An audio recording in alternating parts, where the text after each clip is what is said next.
Oh, another. So, guys, how are you guys? I hope you're doing well wherever you are. I'm also doing well. I hope you're enjoying the Easter. And to my Muslim brothers, I hope you're also doing well. Tunangoje mlo inakuanga hiyo Idi, right?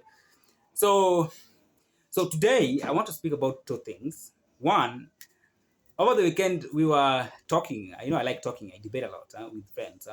So we were talking about the current situation in the US, especially the elections, and we were trying to predict on who we think is going to win that election come November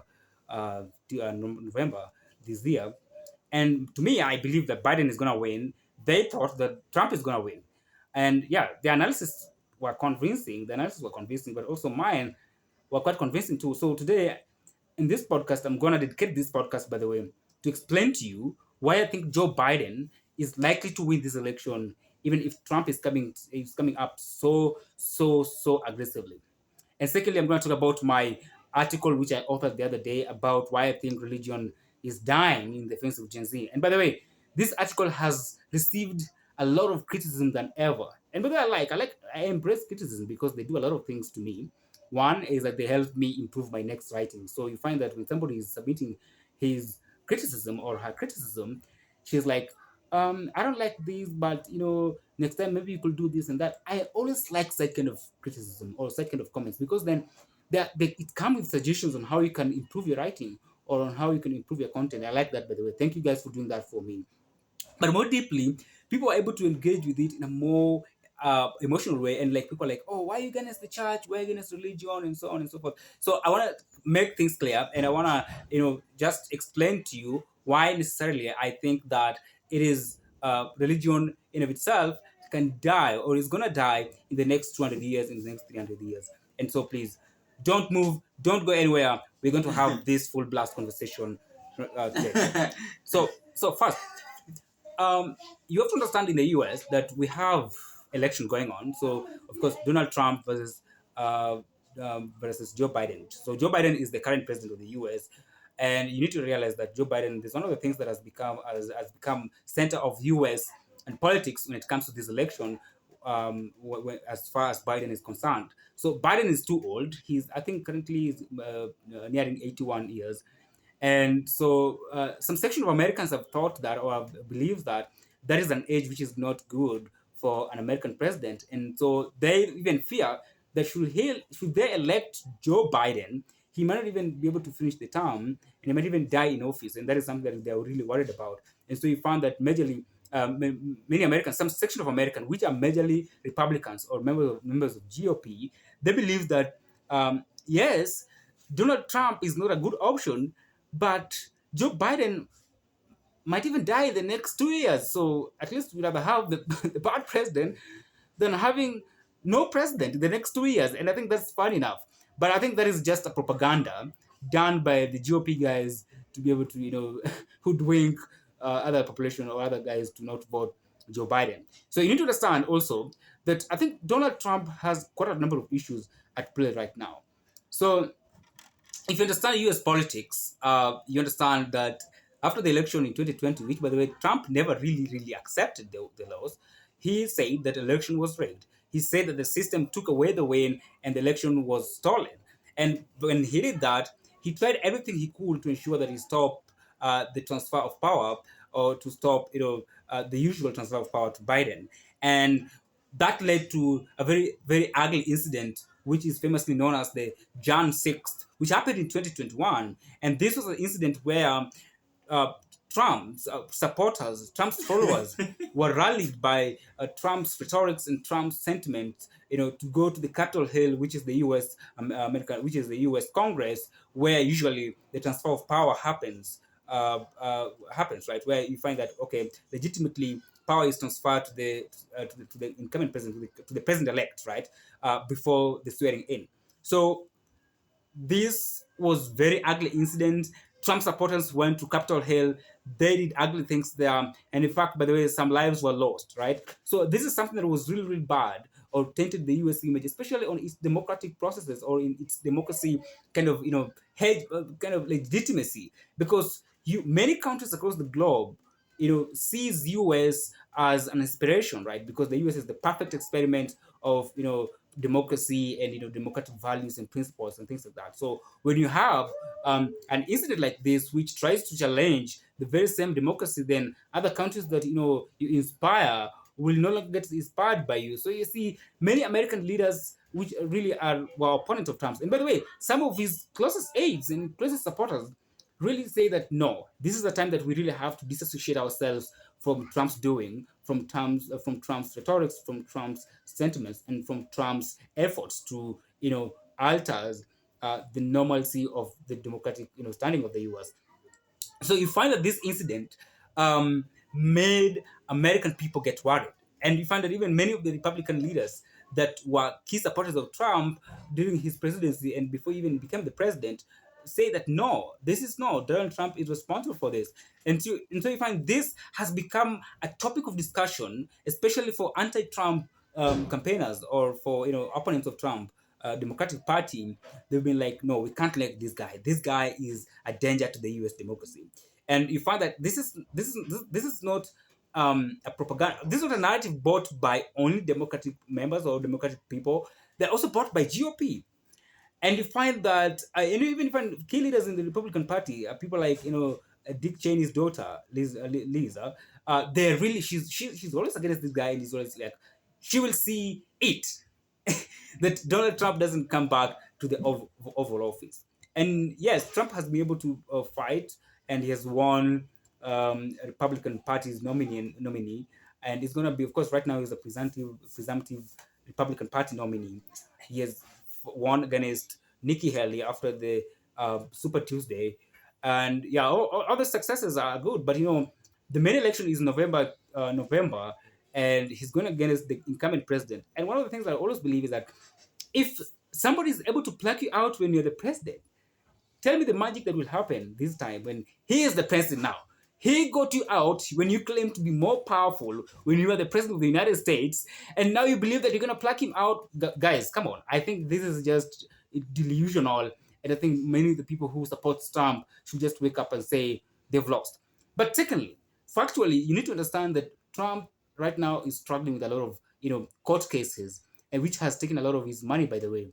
He has spent more than $600 million in his legal fees, and there's a lot of there's a lot of attention that has been diverted from the campaigns. Yes, of course, he has been having incredible people, incredible team that supports him during these caucuses campaigns or during the primaries.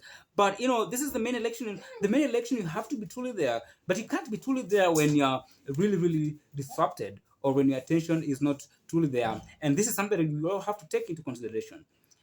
I think the third thing to consider why I think Donald Trump will no longer win this election or will never win this election is on the issue of Putin and Russia.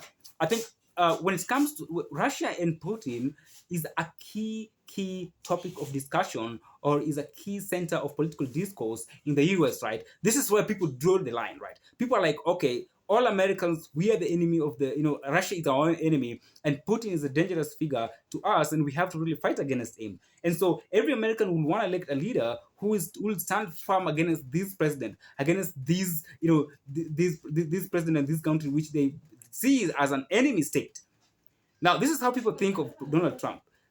Americans think that Donald Trump is a playboy to Putin. He's a friend to Putin, and he's going to be Putin's puppet. Do you know what that means? It means that when they elect Donald Trump, then Putin can actually do whatever he wants to the US. He can actually negotiate deals which are not necessarily favorable to the US, but favorable to Russia. Remember, this is a strong man. He's a strong man to his country. He wants to do everything to ensure that he suppresses the U.S. supremacy. He wants to do everything to ensure that U.S. is no longer out of the supremacy battles, and the U.S. and China, and Russia is the only powerful country that we're talking about. So Americans don't want that. That's why you see Putin, you see Biden, he's always against this guy. And we could see this through, you could see this on issue of Ukraine. Biden has rallied and has mobilized resources to support Vladimir Zelensky to be able to fight against suppression of Russia. And this is something that Biden has promised to do so. He doesn't fucking care of any money that he will take there. billions of billions. Right now, I was listening, and about $110 billion have been sent to Ukraine to be able to support them to fight against Russia, which I think is something that could really show how, or can tell you how Biden is truly against this guy, and is the only one that Americans, even if those two things that I've mentioned to you are not true, but this is where all Americans actually come together on the issue of Putin. They believe that Putin is their enemy, and they will not elect a leader who will play puppet to this guy. They will not elect any leader who will be a playboy to this guy. And that man is certainly Trump. So I think those issues, unless you have any other reasons to make me to convince me that this guy is gonna win, I think all those issues are enough. Those three: one, the January 6th incidents, right? And secondly, by the way, realize that America politics is about emotionality. Emotions runs American politics. I'm not talking about the elite. I'm talking about the ordinary people that vote in the US, right? So these people, you need to understand how Trump is. Look about Trump's policies. Of course, he talks about the border, which everyone wants to settle, right? Border issue, of course, there's a lot of immigration to the US, especially in the southern border. People are coming in through Mexico border, and this is a concern to the US, right? Issue number two, the issues to do with transgender LGBTQ rights. These are things that Trump is against, right? So he's against these values.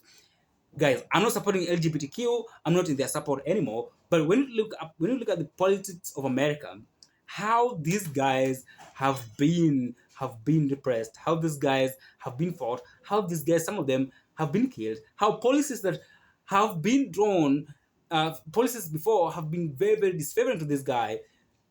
When you talk about these things, and when you talk about accounting, when you talk about a population which really tend to have key conversations about humanity, on how we can be fair and equal, and have truest happiness ever, if you come as a politician and says that you're going to fight against all these rights, then oh my god, you lose the emotional bond.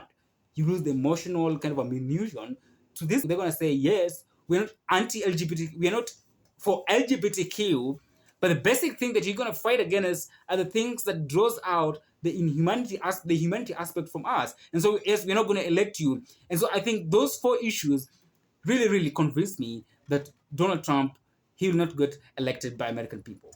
Okay, I think that's done. So let's go to something next. Uh, there's something that I wanted to talk about on the article that I wrote. I wrote a very interesting article that talks about why I think religion is dying in the face of Gen Z, right? So you need to understand that the world has moved so fast, right? And the world has become modern, as they say it. And values have changed, right? There are certain values that we used to see in the past which are no longer happening now, right? So issues with family values. Right now, people no longer embrace family as it used to before. Right now, people do not embrace marriages as they used to before. Because right now, I'm even surprised. I'm not surprised, sorry, that people are embracing the issues to do with contract marriages. That we can sign into a marriage and have a period of time in that particular marriage, and after that period of time is over, then we're gonna part our ways. You can see that. Really, that's conservative values that we've held, for long, are things which are at threat, right? You talk about issues to do with abortion. We've become so much tolerant to the idea of people aborting, and that because of issues to do with human rights, that women has rights to their reproductive health, to their reproductive status, and these are things that we really need to uphold, because it is it is embedded in our constitution to ensure that everybody has a choice, has a choosing to what he wants to do, and to choose what he doesn't like to do. So I think given that, you see how those values, they used to be very, very strong, or the previous society or the previous generation used to be against all these things. People used to embrace family so much. You could see strong family structures, strong family institutions within society, something that right now I don't think is possibly true. Secondly, you could see how people like embraced marriages, and people could go into marriages so easily, and people could go there and be resilient and have the family live for so long. That no longer happens now, because right now we are facing high number of divorces. Even celebs, even people we see as our role models, man, they're divorcing. How do you see how that influences us? But issues to do with also the idea of social media. I think social media has played a great role when it comes to spreading of values, uh, from the west, especially from west to east and to other countries. You could see how many narratives are rising. So I want to talk about it's true that church, for example, I want to talk about Christianity because Islam is another thing. I think personally, Islam is a great religion, and so does Christianity. Christianity is a great religion. But Islam, there's a way they're so much firm. They are so much strict to their values. They are so much strict to their traditional conservative values, which they think are good for a thriving society. So when you talk about marriages, these things are still, these things are strong there in religion. And I need to understand. I need to understand one thing. There's a reason why religion exists. But to me, I think religion exists uh, not necessarily connect believers with God. No, that's not true. That's not necessarily true. But what I think, religion exists to instill certain values within our society, to ensure that certain values which are deemed immoral are shamed and they no longer exist. But that they don't exist because that particular religion that is dominant in that particular society has said so and is against it, right? And so, if we have a religion that many people are part of, for example, in Islam, for example, I want to talk about one country, for example, like Saudi Arabia. Saudi Arabia is an Islamic state, and many people there, in fact, I think 98% of citizens there are part of that particular religion. And it is believed, and it is true that if you're part of a religion, you have to fully subscribe to that particular religion, right? You have to fully go as per the religion says. You have to really follow the values as it really dictates, right? You have to really respect the confines of that particular religion, right? The laws of that particular religion. You have to celebrate. That's why everybody goes to Ramadan, because they are part of that particular religion. That's why everybody, believe that they need to get married at a certain age because that religion states so. And if you go against that, then you're not part of religion, and then you can get shamed and you can get punishment. By the way, I think Islam has done quite a good job when it comes to maintaining those values within society. Andrew Tate was talking about issues to do with why he thinks that Christianity is dying. Yes, the religion in itself is God. He was a Christian before, but he believes right now that religion is dying. The Christian religion is becoming stupid, and the idea of wokeism and leftism has fucked up religion in the end of the day. He converted in Islam, and he thought that the reason why religion exists, Christianity has lost it. He believed that religion exists to instill certain values and need to be strong on those values. And the moment the society that you claim to be influencing is now going or is now doing things or is going out of way and is no longer following your values, and yet they claim to be part of that particular religion, then you're losing it. And that's exactly what Christianity is doing. Because, look, things like having gay bishops in Rome, those are things that are shocking. And I think the liberal ideologies that has corrupted Christianity is so much concerning.